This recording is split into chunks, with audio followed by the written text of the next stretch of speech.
Here's the truth, your life isn't falling apart, you're just not disciplined enough to hold it together. Nobody is coming to save you. Not your parents, not your partner, not your boss, not that coach you saw on YouTube. The life you want will not be delivered to your doorstep like a package you forgot you ordered. Self-discipline is not a gene you inherit or a gift you receive on your birthday. It is a skill forged in the fire of daily choices that nobody claps for.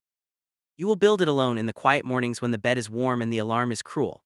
You will build it in the moments when every fiber of your being wants to quit, to cheat, to take the easier road. The world is filled with talented ghosts, people who had every gift except the ability to make themselves do the hard thing. That will not be you, but only if you stop waiting for permission to become difficult to defeat.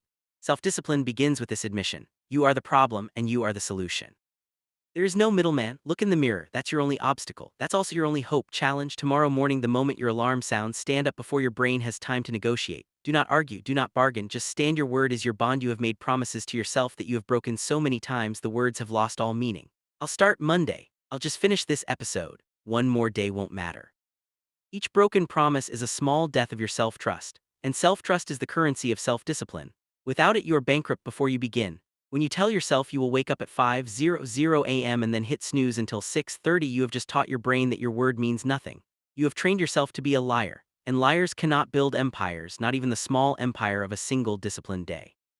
The most powerful habit you will ever develop is the habit of keeping your own promises. Start with one small commitment today, not a grand, heroic gesture, but a small, boring promise. Drink the water, make the bed, write one sentence, and when the moment comes to break that promise, you will pause and you will ask yourself, is this who I am now? Am I someone who cannot even trust their own word? The answer will sting. Let it sting, then keep the promise. Action step: write down one promise to yourself for tomorrow. It must be specific, measurable, and boring. Tape it to your bathroom mirror. Do not leave the house until it is done. The science of the ugly beginnings here is what the neuroscientists have discovered, and you need to hear it plain. Your brain is wired to conserve energy. It is a lazy organ that evolved in a world of scarcity, where every calorie mattered and every risk could mean death. When you attempt something hard, writing the report, going for the run, making the cold call, your brain's anterior cingulate cortex lights up with alarm signals. This is the discomfort you feel. This is not a sign that you should stop. This is the sign that you have started. The good news is that your brain also contains a marvel called the anterior midcingulate cortex, a region that literally grows when you do things you do not want to do. Every time you push through the resistance, this tiny piece of your brain thickens. It gets stronger. It builds what scientists call cognitive control. And here's the beautiful secret: the more you do the thing you hate, the less you will hate doing it.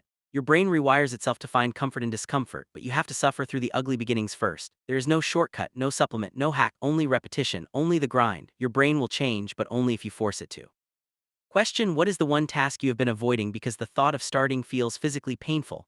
That is the exact task you will do first tomorrow. Say this out loud: I do not wait for motivation. Motivation is a mood, and moods are liars. I move because I decided to move. The 5-second rule for real adults. You have heard of the 5-second rule for food dropped on the floor. Here is the version that will save your life.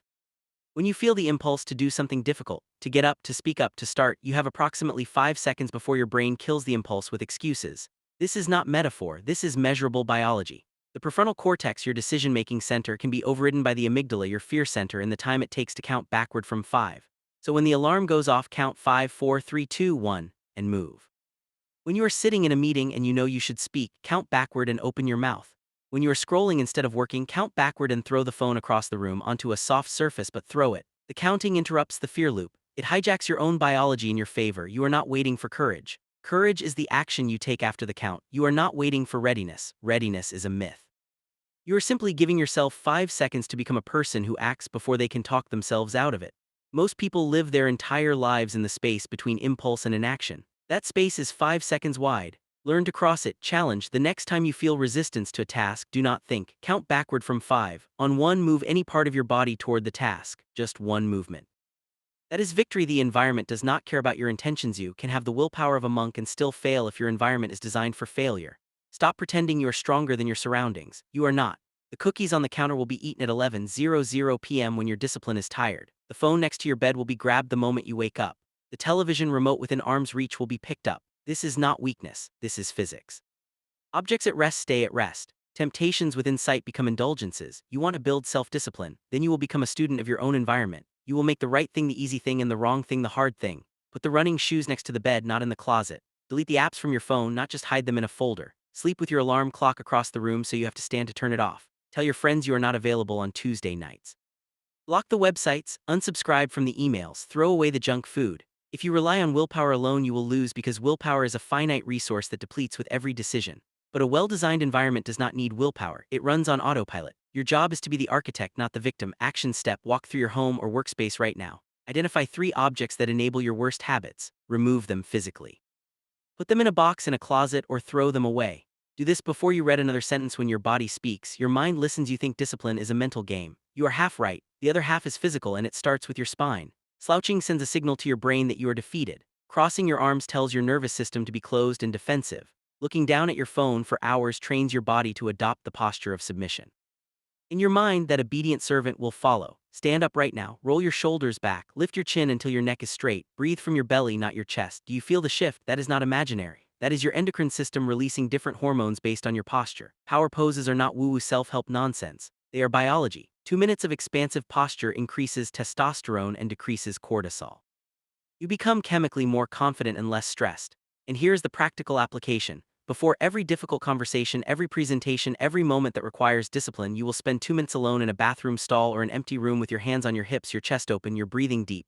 You will not skip this. You will not feel silly. You will do it because champions do what amateurs laugh at. Your body is a lever. Use it. Challenge tomorrow: before your hardest task, stand for 2 minutes in a power pose, hands on hips, chest out, chin up. Notice how your voice sounds different. Notice how your decisions feel different. The mathematics of small wins. You want to run a marathon. You have never run a mile, so you lace up your shoes and you run 10 minutes. That is the distance from your front door to the stop sign and back. It feels pathetic. It feels like nothing. But here is the math that will change your life. 10 minutes a day is 70 minutes a week, which is 3,640 minutes a year. That is 60 hours. 60 hours of running. You cannot run a marathon after 60 hours of running. But you can run a 10K, and after another year you can run a half marathon, and after another the full 26.2. Self-discipline does not require heroic efforts. It requires persistent, boring, unglamorous repetition. The problem is not that you cannot do the big thing. The problem is that you will not do the small thing because it feels insignificant. You want the transformation without the process. You want the result without the daily grind. But the mountain is moved one rock at a time. The book is written one sentence at a time. The body is built one rep at a time. Stop looking for the leap. Start looking for the step. Today's step will feel meaningless. Do it anyway. Tomorrow's step will also feel meaningless. Do it anyway. And one day you will look behind you and see how far you have walked. And you will realize that the path was built entirely from small, boring, forgot steps. Question: what is the smallest possible version of your biggest goal? Not the impressive version. The pathetic, laughably small version. Can you do that today? Then do it. The phone is a slot machine. You check your phone 237 times per day. That is the average. Each time you are looking for a reward, a like, a message, a notification. Your brain releases dopamine when you get one. But here is the trap: the anticipation of the reward releases more dopamine than the reward itself. You are not addicted to the notifications. You are addicted to the possibility of the notification. This is the same mechanism that makes slot machines addictive. The unpredictable reward keeps you pulling the lever over and over and over. Your phone is a slot machine in your pocket. It is destroying your ability to focus, which is the raw material of self-discipline. You cannot build discipline while your attention is fractured into 237 pieces per day. You cannot do deep work when you are waiting for the buzz. So here is the only solution that works: scheduled separation. Your phone goes into a drawer or another room for specific blocks of time, not on silent, not face down, not in your bag, gone, out of sight, out of reach. Start with 1 hour per day. Then 2, then 4. The first hour will feel like withdrawal. Your palms will sweat. You will reach for your pocket and find nothing. Good, that is the addiction dying. Let it die. Action step: choose a 1 hour block tomorrow. Put your phone in a drawer in a different room. Close the drawer. Do not open it for 60 minutes. When the urge comes, and it will, sit with the urge. Notice it. Let it pass. You are stronger than a piece of glass and metal. Say this out loud: I am not my impulses. I am the one who watches my impulses and chooses which to follow. The watcher is in charge. The myth of feeling like it. Here is a truth that will either liberate you or enrage you. You will never feel like doing the hard thing. Never, not after 10 years of practice. Not after $1 million in the bank. Not after losing 50 pounds. The resistance does not go away. The voice that says, I don't feel like it, gets quieter, but it never shuts up. And you have been waiting your entire life for it to shut up. You have been waiting to feel ready, to feel motivated, to feel inspired. That is like waiting for the ocean to stop having waves before you learn to swim. The most disciplined people you admire do not wake up excited to do the hard thing. They wake up committed to doing it anyway. They have stopped asking, do I feel like it? And started asking, is this what I said I would do? Feelings are passengers on the train of your life. They can stay or they can leave. But they do not drive. You drive, or rather your commitment drives, your word drives. The promise you made to yourself last week when you were clear-headed and strong, that drives. The version of you who felt like it does not exist. Stop waiting for a ghost challenge. The next time you hear the voice say, I don't feel like it, say out loud, that's fine, I'm doing it anyway. then do it. Do not debate, do not negotiate. Just repeat the sentence and move the 2-minute rule that actually works. Most people fail at self-discipline because they aim too high. They decide they will meditate for 30 minutes, write for 2 hours, or run 5 miles, and they do it once, maybe twice. Then they miss a day, feel like a failure, and stop entirely. The solution is so simple that your ego will reject it. Do the habit for 2 minutes, meditate for 2 minutes, write for 2 minutes. Run for 2 minutes, which is really just putting on your shoes and jogging to the mailbox and back. That is at 2 minutes, but here's the hidden magic. Starting is the hardest part. The friction of beginning is 90% of the resistance. Once you have started, continuing is easy. The 2-minute rule is not about the 2 minutes, it is about bypassing the friction. You are tricking your brain into the doorway, and once you are through the doorway, you will almost always stay longer. You will meditate for 10 minutes, you will write for an hour, you will run for 30. And on the days you do not stay longer, that is also fine, because 2 minutes is still a victory. It keeps the chain unbroken. It tells your brain that this habit is non-negotiable, but it is also not intimidating. Self-discipline is not about heroism. It is about showing up so consistently that the habit becomes as automatic as breathing. And the only way to show up consistently is to make showing up so easy that your laziness says, fine, whatever. Action step: pick one habit you have been failing at, reduce it to a 2-minute version. Commit to doing that 2-minute version every single day for 2 weeks. No excuses. 2 minutes is not an excuse. The people around you are either fuel or fire. You do not want to hear this, but you need to. The 5 people you spend the most time with determine your future more than your talent, your IQ, or your work ethic. This is not a motivational cliche. This is statistical fact. Your habits transfer, your language transfers, your standards transfer. If your friends mock your early mornings, call your goals unrealistic, and invite you to stay out late when you have work to do, they are not your friends. They are anchors. Real friends do not need you to stay small so they can feel comfortable. Real friends say, go do your thing, I will see you when you are done. Real friends celebrate your discipline instead of resenting it. You cannot change your friends overnight. You cannot abandon people without conversation. But you can start creating distance. You can say no to the Thursday night drinks because you have a 5:00 a.m. workout. You can stop sharing your goals with people who will mock them. And you can start seeking out people who are already doing what you want to do, in books, in podcasts, in online communities, in real life. You become the average of your environment. If your environment is mediocre, you will become mediocre. That is not harsh. That is physics. Question: which relationship in your life makes it harder to keep your promises to yourself? Not easier, harder. What are you going to do about that this week? The biology of decision fatigue. Every decision you make drains a finite reservoir of mental energy. This is not a metaphor, this is measurable neuroscience. The prefrontal cortex, the seat of self-control, runs on glucose and depletes with use. By the end of the day, after hundreds of small decisions, what to wear, what to eat, which email to answer first, your ability to resist temptation is compromised. This is why you eat the cookies at 10:00 p.m. This is why you yell at your children after a long day. This is why you scroll mindlessly instead of reading. Your willpower is not gone because you are weak. It is gone because you spent it on things that did not matter. The solution is ruthless simplification. You will reduce the number of decisions you make each day. You will eat the same breakfast every day: oatmeal or eggs, choose one. You will wear a uniform: 5 black shirts, 3 pairs of jeans, done. You will schedule your deep work for the morning when your decision reservoir is full. You will automate your bills, your workouts, your meal prep. You will stop deciding and start executing. Every decision you remove from your day is a unit of willpower you save for what actually matters. The most disciplined people are not the ones with the strongest will. They are the ones who conserve their will for when it is needed. Action step: identify 3 decisions you make every day that do not matter. Eliminate them tomorrow. Eat the same breakfast. Wear the same outfit. Do tasks in the same order. Feel the freedom of fewer choices. Say this out loud: I am the CEO of my own biology. My brain is not my boss. I am its architect. The voice in your head is a liar. There is a voice inside you that constantly narrates your failures before they happen. You are too tired. You are not smart enough. You will fail anyway, so why try? One more day won't matter. This voice is not you. This voice is a collection of conditioned thought patterns, old fears, and social programming, and you have been treating it like the truth. You have been letting a liar drive your life. The moment you understand that thoughts are just electrical impulses, not commands, not facts, not destiny, you become free. You can hear the voice say, I can't, and simply observe it. Ah, there is that thought again. Interesting, I choose not to follow it. This is the skill of cognitive diffusion. You separate yourself from your thoughts. You stop believing everything you think. The voice will never shut up, but you can stop obeying it. You can watch it like a boring television show in the background while you get on with your life. The voice says this is too hard. You say noted and keep working. The voice says you deserve a break. You say maybe later and keep working. You are not your thoughts. You are the one who hears your thoughts, and the hearer can choose. Challenge: the next time the negative voice speaks, say out loud, thank you for sharing, I am doing it anyway. Then watch what happens. The voice will get quieter when it realizes you are not listening. The public speaking scenario. Sweaty palms are not a stop sign. You are standing backstage. Your name is called, your heart is pounding, your palms are sweating, your mouth is dry, every instinct says run. This is the moment where self-discipline reveals itself not as a concept but as a physical act. You will walk onto that stage not because you are not scared, but because you are scared and you walk anyway. The fear is not a sign that you should not speak.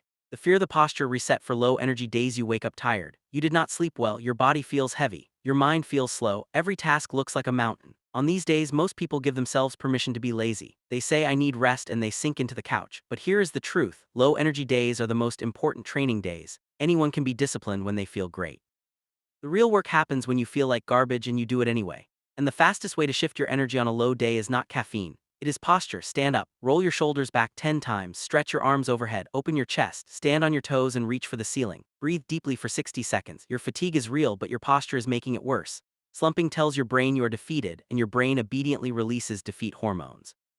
An upright posture tells your brain you are ready for battle, and your brain releases activation hormones. You will not feel amazing after 2 minutes of posture work, but you will feel 5% better. And 5% is enough to start. Start the smallest possible version of your task. 2 minutes of work, 1 email, 1 page, 1 rep. The momentum of starting combined with the biochemistry of upright posture will carry you further than you think.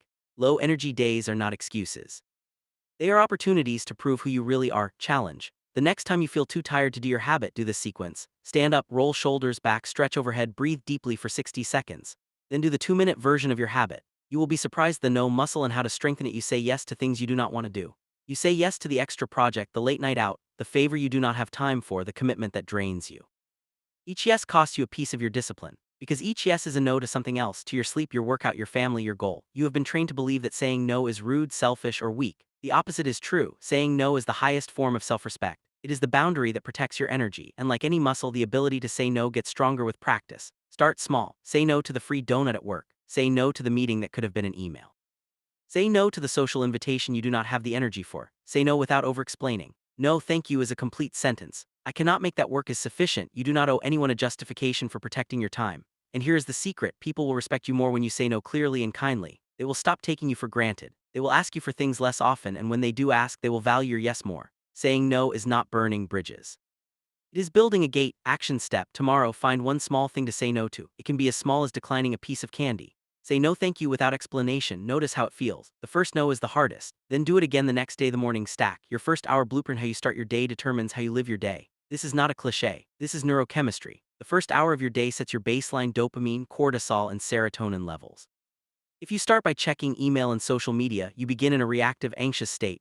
Your cortisol spikes, your attention fragments. You spend the rest of the day playing catch-up. If you start with intentional action, you begin in a proactive, calm state. You become the hunter instead of the hunted. Here is your morning stack, and you will follow it exactly for 30 days. Step 1, wake up at the same time 7 days a week. No sleeping in on weekends. Step 2, drink a full glass of water before anything else. Your brain is dehydrated after 8 hours. Step 3, make your bed. This is your anchor habit. Step 4, move your body for 5 minutes. Stretch, jump, walk, anything. Step 5, meditate or breathe for 5 minutes. Step 6, review your top 3 priorities for the day. Write them down. Step 7, do the hardest task first for 25 minutes. That is it. 1 hour, no phone, no email, no news, no social media. Your phone stays in another room until the stack is complete. Try this for 1 week and you will never go back. The difference is not subtle. It is profound. Challenge. Tomorrow morning, complete the 7-step morning stack. No modifications, no shortcuts. Do it exactly as written. Compare how you feel at 9:00 a.m. to how you usually feel. Write down the difference. Say this out loud. I own my mornings or my mornings own me. There is no middle ground. I choose to own. The evening shutdown ritual. Discipline is not just about starting, it is about stopping. The way you end your day determines how you begin tomorrow. If you scroll in bed until your eyes close, your sleep is poor and your morning is wrecked. If you work until the moment you collapse, your brain never disconnects and you carry stress into your dreams. You need an evening shutdown ritual. 1 hour before bed, the screens go off. No phone, no laptop, no television. This is non-negotiable. The blue light suppresses melatonin production. The content keeps your brain activated. Instead, you will do 5 things. 1. Review your day. What went well? What could have been better? Do not judge, just observe. 2. Plan tomorrow. Write down your top 3 priorities. Put your clothes out. Pack your bag. 3. Tidy your environment. 5 minutes of cleaning creates a fresh start for the morning. 4. Read a physical book for 20 minutes. Fiction or philosophy, nothing that will spike your adrenaline. 5. Write down one thing you are grateful for. This is not fluffy. Gratitude shifts your neurochemistry toward relaxation. Then lights out, the same time every night. This ritual signals your brain that the day is complete, that you can rest, that tomorrow will come and you will be ready. Action step. Design your own evening shutdown ritual. It must include no screens for the final hour. Write it down. Start tonight. Do not wait for Monday. Tonight, the boredom challenge. 1 hour with nothing. You have not been truly bored in years. There's always a screen, a podcast, a notification. You have outsourced your attention so completely that you have forgot how to be alone with your own mind. This is a crisis, because boredom is where creativity lives, where self-awareness grows, where discipline is forged. If you cannot sit with your own thoughts, you cannot control them. And if you cannot control them, you cannot control your actions. So here is the challenge. 1 hour, no phone, no book, no music, no podcast, no writing, no talking, no sleep, just you, a chair, a room, and your own mind. Sit for 1 hour, do nothing, your brain will scream, it will beg for stimulation. It will replay old arguments, plan future conversations, worry about everything. Let it. Do not fight the thoughts, do not follow them, just sit. Watch your mind like you watch a river. The thoughts come, the thoughts go, you remain. This hour will be harder than any workout you have ever done. It will feel like torture, that is the point. You are training your attention muscle. You are learning that you do not need constant input. You are proving to yourself that you can be still. Do this once a week for a month. Your focus will sharpen, your anxiety will decrease, your discipline will strengthen. Because the person who can sit in boredom can do anything. Challenge, schedule 1 hour this weekend, turn off all devices, sit in a chair, do nothing, set a timer, do not get up until the timer goes off. You will want to quit after 10 minutes. Do not quit the conflict with your future self. There is a version of you that exists 5 years from now. That version is either grateful for your decisions or resentful of them. Every time you choose the easy path, you are stealing from that future self. Every time you skip the workout, you are giving your future self a weaker body. Every time you avoid the hard conversation, you are giving your future self a tangled relationship. Every time you spend instead of save, you are giving your future self less freedom. And every time you do the hard thing, you are making a deposit into the account of your future self. You will never meet that person, they will never be able to thank you, but they will feel everything you do today. They will wake up in your body, in your life, with your habits, and they will either say thank you for the discipline or why did you do this to me? This is not abstract, this is the most concrete reality you have. Your future self is not a stranger, your future self is you with more wrinkles and less time. Treat them like someone you love, protect them, invest in them. Do not steal from them because you are tired today. Every small choice is a gift or a theft. Choose to give. Question: what is one thing you are doing today that your future self will curse you for? What is one thing you are not doing that your future self will beg you to start? Write both answers. Then choose the 90-day rule for identity shifts. You cannot change your life in a week. You cannot become a new person in a month. Real identity shifts take about 90 days of consistent behavior. This is not a guess. This is based on research into neuroplasticity and habit formation. The first 30 days you are just surviving, every rep is hard, every choice is a battle. The second 30 days it gets easier. The habits start to feel normal. The resistance decreases. The third 30 days something shifts. You stop thinking of yourself as someone who is trying to wake up early and start thinking of yourself as someone who wakes up early. The identity changes. The behavior becomes automatic. This is why most people quit in the first 30 days. They do not see immediate results, so they assume it is not working. But the results are invisible. The neurons are rewiring. The pathways are thickening. The identity is forming. You just cannot see it yet, so you must trust the process. You must commit to 90 days before you evaluate. 90 days of the morning stack. 90 days of the anchor habit. 90 days of no negotiation. At the end of 90 days, you will not recognize yourself. But you will not get there by trying hard for a week and then quitting. You get there by showing up when it is hard, when it is boring, when it feels pointless. You get there by trusting the math. Action step. Choose one habit you will commit to for 90 days. Write down today's date. Write down the date 90 days from now. Circle it. Put it on your wall. Do not miss a single day for 90 days. Miss Zero, say this out loud. I do not need to see the path. I only need to take the next step. The path reveals itself to those who keep walking. The rejection of the average. Average is not a goal. Average is the absence of a goal. Average is what happens when you do not decide, when you let life happen to you, when you take the path of least resistance. And the tragic truth is that average has never been easier to achieve. You can be average by accident. You can be average while scrolling your phone, eating processed food, and showing up late. Average requires no discipline. Average is the default setting. And that is exactly why you must reject it. Not because you need to be famous or rich, not because you need to outperform anyone else, but because the average life is a life of quiet desperation. It is the life of unfulfilled potential, of what if, of I could have. You are capable of more, not more money or more status, more presence, more contribution, more love, more impact, but you will not get there by accident.